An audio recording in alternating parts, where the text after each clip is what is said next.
Hello friends, Jio മാർട്ടിൽ നിന്ന് കുറച്ച് സാധനങ്ങൾ വാങ്ങി. കുറച്ച് സാധനങ്ങളൊന്നും ഇല്ലായിരുന്നു. അതെല്ലാം വാങ്ങാമെന്ന് കരുതി ബുക്ക് ചെയ്തു. അത് വന്നായിരുന്നു. കറിവേപ്പില, കുറച്ചധികം കറിവേപ്പിലയും മല്ലിയില. എനിക്ക് കറിവേപ്പില കൂടുതൽ വേണം കേട്ടോ. പിന്നെ ശർക്കര പൊടിച്ച പാക്കറ്റാണ് അത് രണ്ടും. ഇത് വിനീഗർ ഒരു കുപ്പി, ഉരുളക്കിഴങ്ങ് ഒരു പാക്കറ്റ്, ഒരു കുപ്പി ആശീർവാദയുടെ നെയ്യ്, പിന്നെ ഏലക്കയാണ് 2 പാക്കറ്റ് ഏലക്ക, ഒരു കവറ് അമുൽ താസയുടെ പാല്. അതെല്ലാം എടുത്ത് ഒതുക്കി വെച്ചതിന് ശേഷം തെരളി ഇലയാണ് കേട്ടോ ഇത്. ഇവിടെ വീട്ടുടമസ്ഥൻ വന്ന് ഇവിടെ നിന്ന ഒരു തെരളി മരം മുറിച്ചായിരുന്നു. ഇപ്പോൾ ഈ മഴയൊക്കെ പെയ്ത് ഇലക്ട്രിസിറ്റി എന്നൊക്കെ അറിയിപ്പുണ്ടായിരുന്നല്ലോ, അപകടകരമായ മരങ്ങൾ മുറിക്കണം. അങ്ങനെ അവർ ആ മരം മുറിച്ചു. അതിൽ നിന്നും കുറച്ച് ഇല കിട്ടിയപ്പോൾ തെരളി ഉണ്ടാക്കാമെന്ന് കരുതി.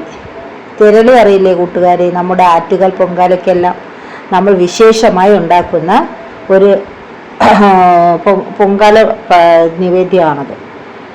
അതിൻ്റെ കൂട്ടത്തിൽ ഞാനത് ചെയ്യാനായിട്ട് കൂട്ടുണ്ടാക്കി എടുക്കുകയാണ്. അരിപ്പൊടി 2 പഴമിട്ട് കേട്ടോ, വാവിനൊരു മയം കിട്ടാൻ വേണ്ടിയിട്ടാണ്.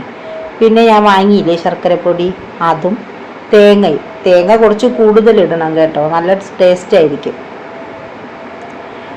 എല്ലാം കൂടി നമ്മൾ പൊടിച്ച് വെച്ച ഏലക്കായുടെ കൂടെ കുറച്ച് പഞ്ചസാര ഇട്ടാൽ പൊടിച്ചത്, അത് നല്ലപോലെ ഏലക്ക പൊടിഞ്ഞ് കിട്ടാൻ. ഏലക്കായും ശർക്കരയും തേങ്ങയും എല്ലാം കൂടി മാവ് പഴം ഒക്കെ കൂടി മിക്സ് ചെയ്തു. ഇഡ്ഡലി കുട്ടത്തിൽ കുറച്ച് വെള്ളം എടുത്തു. അതിലോട്ട് ഈ തിരളി ഇല, അതായത് ഇതിന് വയന ഇല എന്നും പറയും, അത് കോട്ടിയെടുത്തു.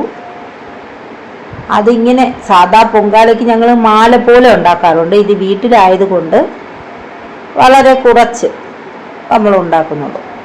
അപ്പോൾ അതിനായിട്ട് കോട്ടിയെടുക്കുന്നതായിരുന്നു സൗകര്യം. അങ്ങനെ കോട്ടിയെടുത്ത് ഈ മാവ് പാകമാകുന്നത് എങ്ങനെയെന്ന് വെച്ചാൽ, നമ്മൾ കയ്യിലിങ്ങനെ പിടിക്കുമ്പോൾ അതിങ്ങനെ പിടിച്ച് വരണം. ആ രീതിയിൽ മാവ് റെഡിയായി. ഇല കോട്ടി അതിലോട്ട് വെച്ചു.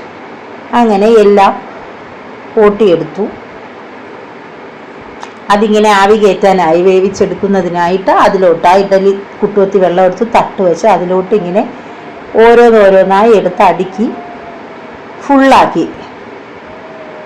അത് ഞാൻ ഉണ്ടാക്കിയ ഫുള്ളും അതത് വെച്ച് ഇഡലി കുട്ടുവത്തി മൂടി അത് വേവിക്കാനായി വെച്ചു.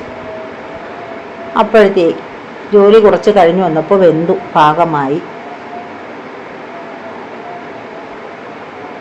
നല്ലതുപോലെ വെന്ത് റെഡിയായി വന്നിട്ടുണ്ട്. അതിൽ നിന്ന് ഒരെണ്ണം എടുത്ത് ഞാൻ നോക്കി, നല്ലതുപോലെ വെന്തിട്ടുണ്ടോ എന്ന് നോക്കി കുറച്ചെടുത്ത് തട്ടത്തിലോട്ട് വെച്ച് കേട്ടോ, ചൂട് മാറാനായിട്ട്, വേവ് നോക്കാനാ പാകത്തിന്. വെന്തിട്ടുണ്ടായിരുന്നു.